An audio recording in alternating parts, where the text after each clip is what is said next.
Yay! This is the penultimate episode of Amphibia Season 1. This is episode 19B, Anne of the Year. Yeah, interesting episode. I mean, once I started realizing what was going on, I'm like, okay, this is a clever penultimate episode. So it all starts when the town gathers to announce the Frog of the Year award, and at first I was like, oh, is this gonna be the episode, is someone gonna disagree with the fact that Anne technically isn't a frog, and we're gonna have, like, that prejudice thing, or, no, that's not what happens. So Anne wins Frog of the Year, and even to her surprise, like, she didn't think that she would win. She honestly didn't think that. She didn't even know it was an award until that day. So, and even Toadstool is like, I don't think she's gonna. I don't know. And here's the twist of it is the fact that being Frog of the Year means you also have to host a party, which I was like, okay, now I see where we're going with this, because the second Toadstool started saying that she was gonna throw a terrible party, and gets angry, and then so you kind of know what's gonna happen. Anne's gonna kind of go into psycho mode and try and make a fantastic party. Something's gonna go wrong, then she's gonna realize her mistake and save the town, do what's right, and all that. But again, just because you technically know what's gonna happen doesn't mean it's gonna be bad. And that's what I like about this episode, is the fact that you can figure out what's gonna happen, but you're intrigued to see how they're gonna do it, how they're gonna pull off these check marks. Because that's the thing, when a show and a movie does it right, you don't care about that. You don't realize, oh yeah, these are just check marks on a list. No, you really look at these and like, oh wow, that was really cool, or that was awesome, that was deep. So in this case, they do it. It's really cool, because Anne, obviously being a kid, she has her own ideas of how to throw a great party, and she also obviously goes off of some magazines that she's read and and all that. So one of the things she does, before we dive into all this, is the Frog of the Year award goes to one who everyone believes is truly selfless. Like, they care about everyone. They put others before themselves and all. And obviously it doesn't really do that in this episode at first, because she really wants to show Mayor Toadstool that she deserves the award. And so yeah. Yeah, and so a few of the things she does in this episode is, one, to start, how she sets up the party. Like, at first, everything, she lets people do their own thing except Hop Hop, Sprig, and Polly. She has Hop Hop in charge of entertainment, and Hop Hop is doing his comedy.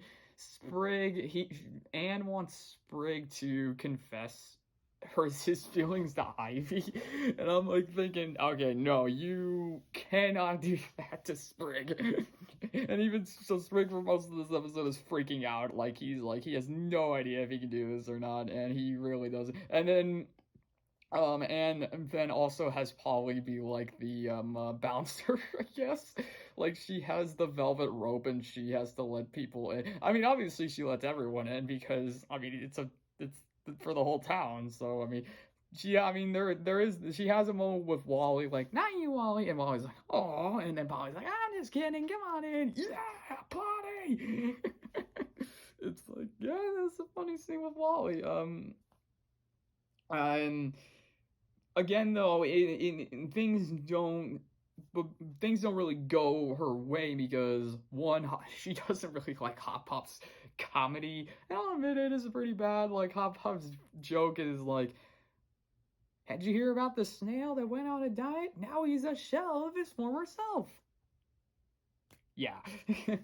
So Anne takes Hop Pop's jokes away and says, "Do some improv," and Hop Pop has no idea what improv is, and so things continue to go a little bit more hectic, and that's when Anne eventually takes control and throws this fancy, over the top, human like Gatsby party. Like, if you've seen DiCaprio's Great Gatsby, this is pretty much what it is, because Anne like dresses up like she has a full on white suit with a cane. She's got a drink and she's got the hair they do, and she's just like, yeah. And the cherry on top. I mean, you can call it a cherry on top, or you can just call it the killer of all killers. There's a statue of her dabbing. And I'm like, this was made in 2019, so I mean, granted, I think whenever the show started going into development, which had to have been between 2016, well, I mean, after 2016, because again, this was Matt Braley, I can't, Braley, pretty sure he was a veteran. He worked on Gravity Falls, so whatever he did did Gravity Falls, and then he started working on this, and so I imagine during that time, I'm pretty sure dabbing during that time was a pretty big thing, so maybe that was just something that they thought, maybe Anne's trying to keep that alive or something. So, so Hop Pop, and so at the party itself, a lot of things don't go the way they're expecting. Like the start, Hop Pop's improv is pretty bad. Hop Pop can't improv. Sprig can't talk to Ivy, and like when it came to a few of the decorations and stuff, like Anne had a lot of these torches, like she had some torches, she had a DJ, she also had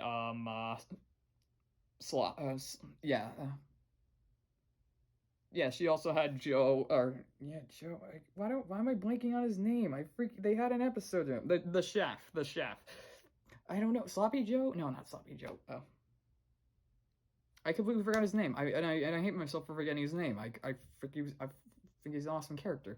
But basically the chef guy, like she had him get this gigantic fish, pretty much like what happened in that episode with the Kraken. Like it starts attacking, and that's when then it causes a fire, so Anne realizes her mistake, and she fixes it. And so what she does is she wrangles the fish, and she kind of rides it like a wild bull, rounds up the town, puts out the fire with the help of with Mayor Toadstool. And that was something I liked about this episode, is they had to work together. Like Anne and Toadstool actually had to work with each other. Like, while Anne rode the fish, Toadstool would scoop up every member of the town, and then Anne got the chocolate fountain hose, handed it to Toadstool, and had him put out the fire. So I like the idea of him, even though he still technically is kind of a jerky mayor, he at least does the right thing. Like, he helps. He doesn't like I'm not doing it. No, he's like, and Anne doesn't even convince. Anne doesn't even need some convincing. She just like, okay, shut up and help me. It's just like, so yeah. And then even at the end, Anne, after saving everyone, Anne pretty much confesses that she doesn't deserve the award, because she didn't prove in that moment that she was selfless. She pretty much said she was selfish. God, the pun. But then Hop Pop says, like, we didn't vote for you just solely on the fact that you're selfless. We voted for you because of how much you've grown since you first came here. Like, and yeah, that is a good point. Like, when you compare the Anne that we have in this episode to the Anne in the first episode, there is a pretty big difference. She, at first she was more. She was more cautious of everything. She wasn't 100% certain about a lot of stuff. She had her mindset of what a friend is, how things should go, but as the series went on, she learned more and more with both herself and the people around her, and so it makes sense that at this point in the series she has gone through her own arc. And again, that kind of helps with this penultimate episode, because we know that usually when it comes to a season finale, the penultimate episode at first thinks, oh, everything's nice and dandy, and then they drop something like, oh. Well, actually, here's the clever thing about this episode is, for the first half of this episode, it seems like just another filler episode. I mean, yeah, you have the idea of this being this is an award, the annual award, but you have that, but it's not until the second half of the episode where you slowly realize, oh wait, this is leading into the finale. And what I mean by that is, after Anne saves the town, and the town is cheering for Anne. Even Toadstool gives Anne respect. Like, he's like, I can't deny the fact that you were willing to put yourself on the line to save everyone. He's like, I gotta give you that. And so everything seems to be going well. Even Ivy and Sprig hit it off. Like, Sprig, and it's like, Sprig's like, okay, I can do this. Or no, Anne actually apologizes to Sprig and says, I'm sorry I forced you into doing this. And Sprig's like, yeah, thanks, Anne. I'll tell Ivy how I feel when I'm ready. And then Ivy comes out of nowhere, is like, hey, Sprig. And I love how nervous she gets too. She's just like, so, yeah, the two hit it off, and it seems like everything is going well, and then Anne gets word that someone's outside the town waiting for her, and they said it's an old friend. So then we have the dramatic gust of wind as Anne's like, old friend, or something. Yeah. And so it turns out to be Sasha, and the two at first, it seems like, oh, nice. And Sasha is decked out in armor. She has her sword. She has like a cape, a hood. She pretty much looks like she's about to wreck stuff. And technically speaking, that's what happens, because, like, Sasha and Anne have their moment, like, where you been? Where you been? Have you found Marcy? And Sasha's like, yeah, but don't worry, we'll figure out how to get home. But first we just and my friends will figure it out. And then Anne's like, wait, friends? And like Sasha's like, oh yeah, I came with these people. And then you just have the dark shadows, and you have the Toad Army and Grime standing in the front, and even a firefly comes by, lights up Grime's face, and then Grime like grabs it with his tongue and eats it whole. And it's just like, oh boy. And then the episode ends there. Perfect. It's like an unintentional. I guess this is technically a part 1 to a 2-part finale, even though that the first half of this episode didn't feel like a part 1 to anything. So we're left with the cliffhanger.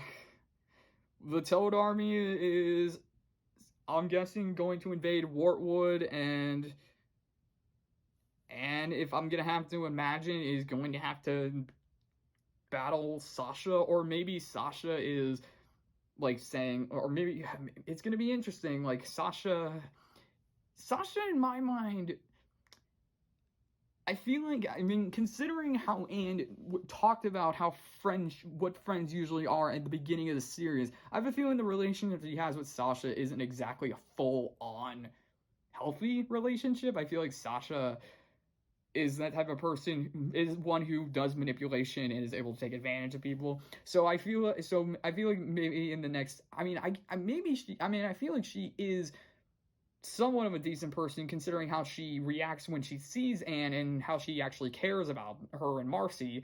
Maybe they'll have that dynamic of being like, obviously Sasha will have to learn not to be selfish, and Anne will step up and have to fight. And this can, on the surface, this seems like a battle is going to break out between Wartwood and the Toads. But who knows? This is gonna be a 22-minute. The next episode is 22 minutes. It's like, this is a full-on episode next, and so who knows what can happen. All right. Okay. That was episode 19B, end of the year. Hope you guys enjoyed, and we'll see you all in the season finale. Oh boy, this could go in many ways.